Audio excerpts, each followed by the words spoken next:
Senior صحافی اور تجزیہ کار جاوید چودھری کے مطابق لندن میں میاں نواز شریف سے ملاقات کی۔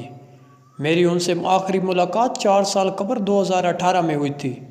پاناما کیس چلنا شروع ہوا، یہ ڈسکوالیفائی ہوئے، گرفتار ہوئے اور جیل چلے گئے۔ میں ان سے ملاقات کے لیے اڈیالہ جیل گیا۔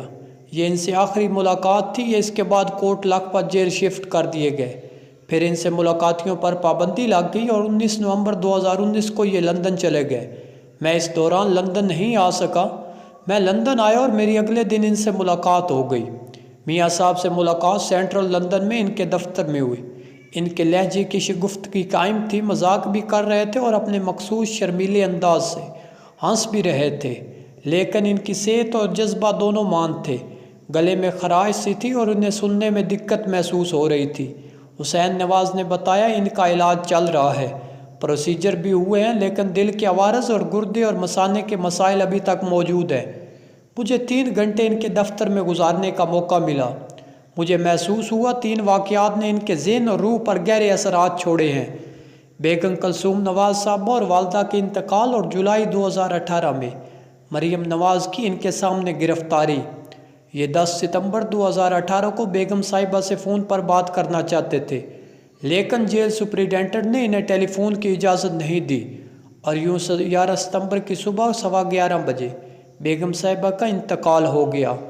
میاں صاحب کو آخری مرتبہ بات نہ کرنے کا کلک ہے۔ ان کا خیال ہے جیل حکام کو عمران خان نے روک دیا تھا۔ انہوں نے اس زمانے میں کہا تھا، اللہ تعالیٰ کسی کو کم ظرف دشمن نہ دے۔ یہ اپنی والدہ کو لحد میں نہیں اتار سکے تھے، انہیں اس کا بھی دکھ تھا۔ 13 جولائی 2018 کو پولیس نے ان کے سامنے مریم نواز کو گرفتار کر لیا تھا۔ یہ واقعہ بھی سانحہ بن کے ان کے دل اور دماغ میں ثبت ہو گیا۔ یہ ابھی تک ان 3 واقعات کے اثرات سے باہر نہیں آ سکے۔ یہ ملکی حالات کے بارے میں بھی پریشان تھے۔ ان کا کہنا تھا ہم نے 75 سال برباد کر دیے، ہمارے پاس اب زیادہ وقت نہیں بچا، ہمیں ملک میں قانون اور آئین کی حکمرانی قائم کرنا ہوگی، اس کے علاوہ کوئی چیز ملک کو نہیں بچا سکتی۔ ان کا کہنا تھا ہمیں یہ فیصلہ بھی کرنا ہوگا ملک کے اصل اختیارات کس کے پاس ہیں۔ ملک میں جب 3 اتھارٹیز ہوں گے، صدر اور آرمی چیف کے ساتھ ساتھ چیف جسٹس بھی انتقامی فیصلے کریں گے، اور وزیر اعظم صرف مار کھانے کے لیے ہوگا، تو پھر ملک کیسے چلے گا؟ ان کا کہنا تھا وزارت عظمیٰ کیا ہے اور انسان اس بے اختیار عہدے کے لیے اتنی مار کیوں کھائے؟ وہاں ان کے چھوٹے صاحبزادے حسن نواز بھی بیٹھے تھے۔ میاں صاحب نے ان کی طرف اشارہ کر کے کہا مجھے اس سے تنخواہ نہ لینے کے جرم میں ڈسکوالیفائی کیا گیا۔ حسن نواز نے لقمہ دیا۔ وہ کمپنی بھی 2013 میں ختم ہو گئی تھی۔ میاں صاحب کا کہنا تھا میں 3 بار وزیر اعظم رہنے کے باوجود یہاں لندن میں بیٹھا ہوں، کیا میرے ساتھ یہ سلوک ہونا چاہیے تھا؟ میاں صاحب نے یہ تسلیم کیا کہ میں چاہتا تھا عمران خان عوامی دباؤ کے ذریعے فارغ ہو، ہم ان کے خلاف عدم اعتماد نہ اعلائیں، لیکن بدقسمتی سے ہمیں دوسرے آپشن پر جانا پڑ گیا۔ میں نئے الیکشن چاہتا تھا، حکومت نہیں بنانا چاہتا تھا۔ 3 اپریل کو سپریم کورٹ نے سو موٹو لیا تو ہمارا خیال تھا عدالت نظریہ ضرورت کے تحت نئے الیکشن کا اعلان کر دے گی، لیکن سپریم کورٹ نے اسمبلی توڑنے کا فیصلہ ریورس کر دیا، اور یوں ہمیں 11 اپریل کو حکومت بنانا پڑ گئی۔ میں حکومت بنانے کے بعد نئے الیکشن کی طرف جانا چاہتا تھا۔ ہم 11 مئی کو یہاں اکٹھے ہوئے اور ہم نے فیصلہ کیا میاں شہباز شریف وزارت عظمیٰ سے استعفیٰ دیں گے۔ قومی اسمبلی اس کے بعد بے شک نیا وزیر اعظم چن لے یا پھر اسمبلی ٹوٹ جائے۔ شہباز شریف کی تقریر بھی تیار ہو چکی تھی۔ میں نے ان کو ٹوک کر کہا وزیر اعظم نے 19 مئی کو استعفیٰ دینا تھا۔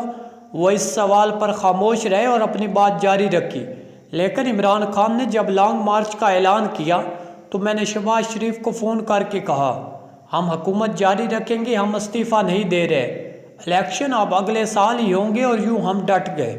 میں نے پوچھا اگلے الیکشن کب ہوں گے؟ ان کا جواب تھا اگست 2023 میں حکومت کی مدت پوری ہوگی اور اکتوبر میں الیکشن ہوں گے، ہم اس سے قبل معیشت کو ٹریک پر لائیں گے۔ میاں صاحب بار بار مجھ سے پوچھ رہے تھے آپ بتائیں ہم پیچھے کیوں جا رہے ہیں؟ انڈیا کی 2 کمپنیوں کو ریونیو پاکستان کے ٹوٹل ریونیو سے زیادہ کیوں ہے، اور بنگلہ دیش ہم سے آگے کیوں نکل رہا ہے؟ میں نے ان سے پوچھا وے فارورڈ کیا ہے، ہم ملک کو ان مسائل سے کیسے نکال سکتے ہیں؟ ان کا جواب تھا آپ اچھی طرح جانتے ہیں۔ ہماری میٹنگ کے دوران اسحاق ڈار بھی وہاں موجود تھے۔ میں نے ان سے پوچھا کیا یہ بات درست ہے جنرل قمر جاوید باجوہ کی بطور آرمی چیف تقرری آپ نے کرائی تھی؟ چودھری نثار جنرل اشفاق ندیم کو چیف بنانا چاہتے تھے۔ ڈار صاحب نے اس اطلاع کی تائید کی۔ ان کا کہنا تھا میرا بری امام سرکار کی نسبت سے جنرل باجوہ سے رابطہ تھا۔ میاں صاحب اور میں دونوں جنرل باجوہ کے حق میں تھے۔ ہمیں جنرل صاحب سے کوئی گلہ بھی نہیں، ہمیں انہوں نے کبھی تکلیف نہیں دی۔ یہ اچھے انسان ہیں۔ ان کے فادر ان لا جنرل اعجاز امجد میرے پرانے جاننے والے تھے، لیکن ان کے دائیں بائیں موجود لوگ ہم سے خوش نہیں تھے۔ میں نے انہیں ٹوک کر کہا جنرل باجوہ بھی یہ مانتے ہیں۔ میاں نواز شریف نے مجھے سب سے زیادہ عزت دی۔ آرمی کی طرف سے جب نوٹیفیکیشن ریجیکٹڈ کی ٹویٹ ہوئی تھی تو اس کے بعد بھی میاں نواز شریف نے صرف اتنا کہا تھا جنرل صاحب غصے میں فیصلے نہ کیا کریں۔ ڈار صاحب اور حسین نواز دونوں نے اس کی تائید کی۔ ڈار صاحب کا کہنا تھا نوٹیفیکیشن ریجیکٹڈ کی ٹویٹ کے بعد جنرل باجوہ سے میرا رابطہ ہوا تھا اور ان کا کہنا تھا ہمارے ساتھ چیٹنگ ہو گئی ہے۔ میاں صاحب کا 3 دن بعد چین کا دورہ تھا اور وزیراعظم کمزور وزیراعظم کی حیثیت سے یہ دورہ نہیں کرنا چاہتے تھے۔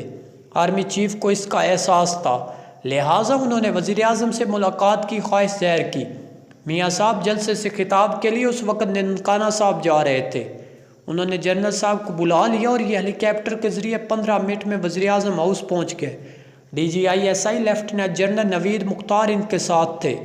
ملاقات ہوئی، وزیراعظم ننکانہ صاحب چلے گئے جبکہ میں وزیراعظم آفس میں دونوں سے ملا اور ہم نے راستہ نکال لیا۔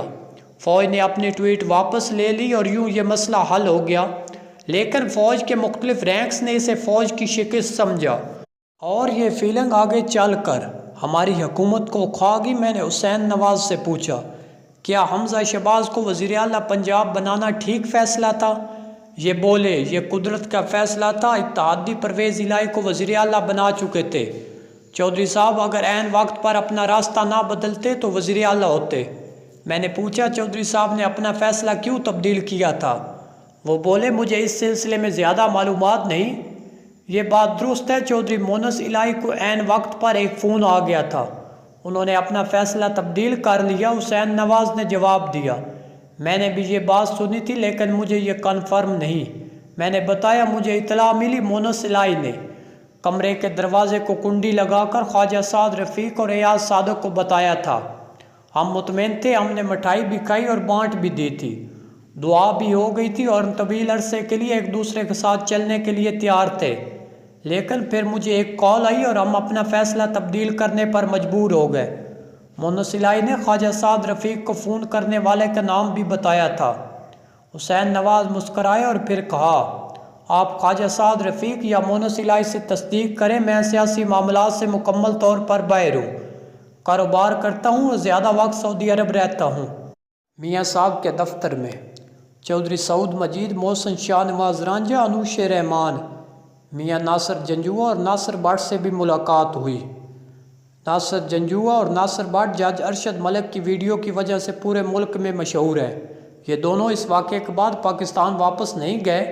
ناصر جنجوعہ 3 نسلوں سے بزنس مین ہے، کنسٹرکشن کا کام کرتے ہیں، عسکری اور سیول بڑے بڑے کمپلیکس بناتے ہیں، لیکن جج ارشد ملک کے واقعے کے بعد یہ اور ان کے بزنس کو بھاری قیمت ادا کرنا پڑی۔